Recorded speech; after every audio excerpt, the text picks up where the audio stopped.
Good morning, my magnificent ones. Sue Paulson here, your magnificence mentor, and we're back with another episode of the Healing Call of Cancer. I have a question for you this morning. Have you ever felt betrayed by someone you knew, or a situation, or a circumstance? Well, that topic has been on my mind this week, and I decided it was time to talk about that because one of the things I know for sure in my own case is that working on healing and being as magnificent as I can be, facing betrayal is a big deal. It's a really important piece of that whole process. So let me give you an example. So when I got a cancer diagnosis, I felt betrayed. I felt so betrayed by my body. Like, how could this be happening to me? Why would my body do this to me?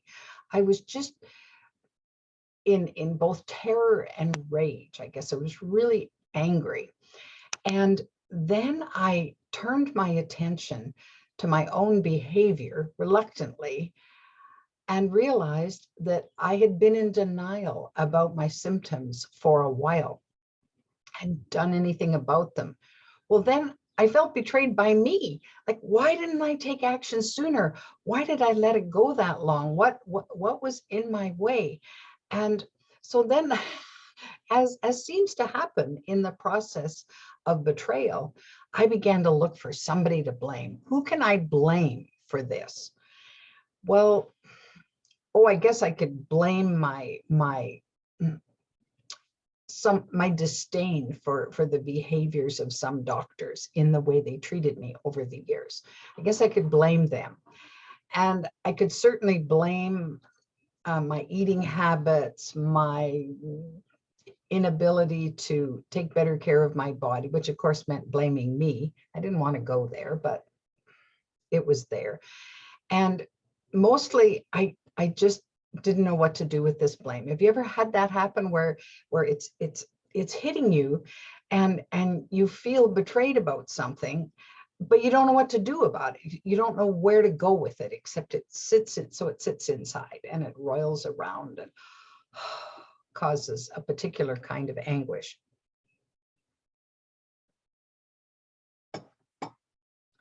Well, then, of course, I reluctantly turned myself over to the cancer doctors, and they assured me that if I just followed their protocol, that there was a 72% chance of a cure. And the doctor said the word cure. Now, usually they don't, but in this case he did. That if I allowed myself to go through radiation and supplementary chemo, then they could kill the cancer tumor and it would never come back. I'm going, well, that's pretty good odds. It's not 30%, it's 72%. So that sounds okay. And eventually, reluctantly, I put myself in their hands, trusting that was true, that what they told me was going to turn out in exactly that way. Well, of course, I was traumatized by the treatment and it darn near killed me. But I'm trusting, right? Okay, well, they said, and if I can just get through this, so I was determined to get through it. And then 8 months after the treatment, when I'd been clear, the cancer comes back in exactly the same spot. Whoa, I felt betrayed. They told me. And of course, they're puzzled because this isn't supposed to happen, and statistically it doesn't usually happen, but I wasn't the only one. I'm told that, well, a few others in this scenario of the treatment protocol and kind of some of the experimental stuff they were doing, had exactly the same thing happen. So they're frantically going through their data. Well, was everything done right and so on? Well, it doesn't matter if everything was done right or not. The fact of the matter was that what they told me was going to happen didn't happen. So my trust in their ability to care for me was pretty low at that point. And my trust in my own ability to discern what would work for me and what wouldn't work for me was really low as well. I felt rather shattered, actually, and I didn't know what to do with it.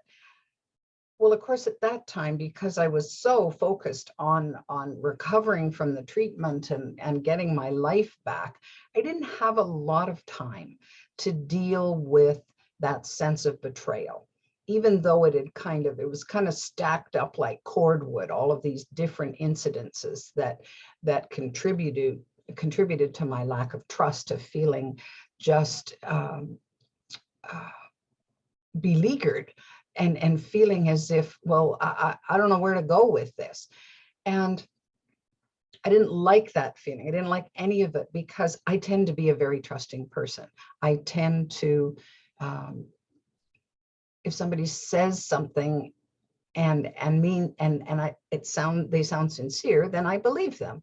And if they say they're going to do something, then I believe that too. And so when I get hit right in the face with this whole blame, and then the betrayal, first of all, and then the blame, and then the recrimination that comes from that, and the self-recrimination. Wow, that was big. That I was just beating up on myself left, right, and center. Counterproductive, right? That doesn't serve, that doesn't get us anywhere we want to go. So how do we get out of it? That was the big thing that I wanted to know. Like, I didn't like having this roiling around in me. I already had enough stuff to deal with. So I thought, well, how do I reframe this? How do I switch this around? And reframing is really the word that was the key to unlocking that door, to say, okay, what's beyond the betrayal? Or the feeling of betrayal, I guess. Did they really betray me? Well, no. The doctors were doing what they knew how to do, what they were trained to do. They based on their statistics, they thought that there was an extremely high probability that things would happen, but I fell into the 28% instead of the 72%. And well, who has control over that? I didn't have any answers. And I didn't really want to blame the doctors, because when all was said and done, they did the best they could. And I had good treatment, like they looked after me well. And, even though they took me to the brink of death, they brought me back too. Like they knew how to do that, and they knew how to go into action when I was in grave danger. So that was a positive on their side. So when I look at opening the door, the first part of getting through and past the betrayal idea and the feeling of that was to begin to understand, to think about things differently. So I had a thorough think about all of that. And along the way, I began to realize that compassion was a huge part of it. First of all, compassion for myself, that I had gone through this experience not knowing. I mean, how in the world do you know how to do something if you've never done it before? Oh, you can read about it, you can take a page from it. Just ask any parent, right, who've read all the books, and then all of a sudden here's this little bundle of helplessness right in your arms, and you're going, I don't have a clue what I'm doing. I don't have a freaking clue what I'm doing. Well, we can't know what we don't know. So the compassion comes in from saying, well, I did the best I could with what I had. The people who were looking after me did the best with what they had and what they knew. And I turned myself over to them. I was the one that made that decision. I could have walked away and said, nope, not doing that, but I didn't. And so I play a role in this, right? But does that mean I need to judge them and me? Does it mean that I need to blame them and blame myself for all of it and end up bitter and distrustful of life and not wanting to engage because I had this big bad thing happen to me? Well, no, I couldn't go there. I didn't want that. I wanted to be able to just release that burden of what I was feeling. So I did it largely through compassion and the second part of that, of course, was forgiveness. I forgave myself for not knowing. I forgave myself for not understanding. I forgave myself for not questioning, for not pushing to find out more. Everything that I went through, I began to systematically forgive myself for my part in that, for misunderstanding, for misjudging, for judging, all of those things.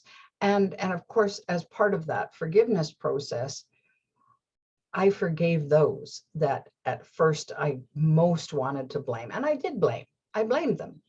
And I confess, there's still a little piece of me is not impressed with what's going on in our medical community in relation to cancer and cancer treatment. I've done some of my own research as a cancer survivor, and a lot of what they're doing, they know isn't working.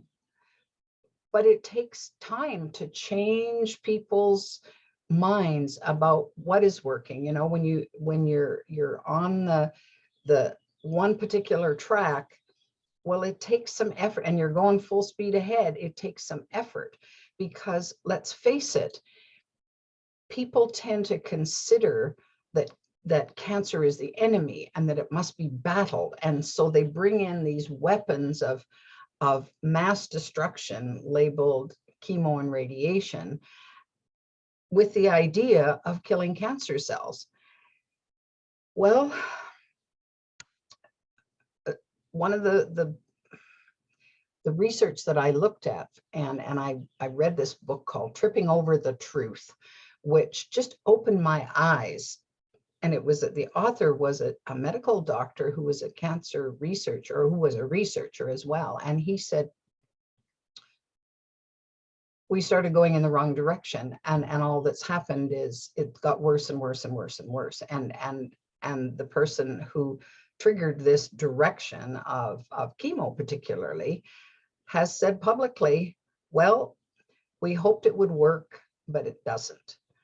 And you go, okay, well, we're all human, right? We're all in this big experiment called life.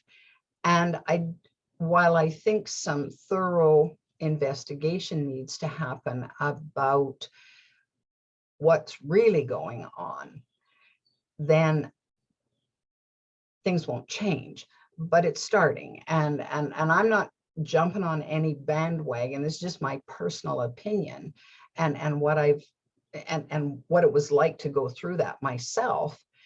And I'm thinking, there's got to be a better way. Is cancer the enemy? Are we really meant to battle this, or is cancer a wake-up call, as I've said before? So it woke me up to our topic today, to look at ways I felt betrayed in my life, and to go back and say, wow, could I have compassion? Could I bring understanding to that situation? And could I forgive it? Because in the forgiveness is for us. The forgiveness is the letting go. The forgiveness is to lightening up and lifting up that burden, because it is a burden. It is a burden when we feel a lack of trust or distrust in a situation, and we don't feel happy about it. Well, if you're going for happy, which I am, then you want to do whatever's important to do to let it go. So far, the antidotes that I found to this sense of betrayal and all the attendant nasty feelings that come along with it, and unproductive thoughts, is compassion and forgiveness. Those two. If there's more that I discover, I'll let you know. But in the meantime, I know you are magnificent enough to tackle this. I know when you're ready, take the time to have a thorough think about this and see if holding on to any of those bitter thoughts and recriminations and so on, if it serves you in any way. I'm betting that it doesn't. So that's all for today. I want you to have a magnificently glorious day.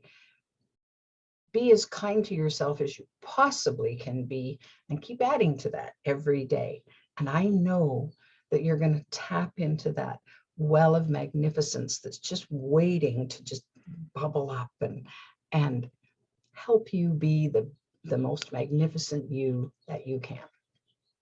Until next week, take good care. Bye for now.